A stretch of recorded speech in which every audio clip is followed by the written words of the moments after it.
আমার যে morning class হয় সেই মর্নিং ক্লাসে প্রত্যেকদিন আমার অনেক স্টুডেন্ট আছে। তার মধ্যে আমার মাসিমা, এই এমন একটা মাসিমার নামটা, মাসিমা আপনার নাম? ফুলমালা রায়। আপনার বাড়ি? আমার বাড়ি সুভাষনগর উত্তরপাড়া।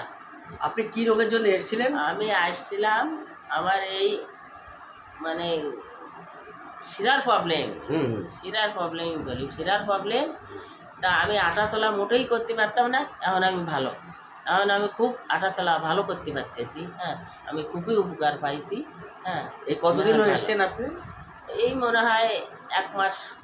1 মাস হয়েছে? 1 মাসই হয়েছে। 1 মাসের মধ্যে আপনার এত? আমি খুব ভালো, অনেক আগের থেকে অনেক সুস্থ, অনেক সুস্থ, অনেক সুস্থ। তা আপনি এই দর্শকদের কি বলবেন এই ক্লাসে আসার জন্য?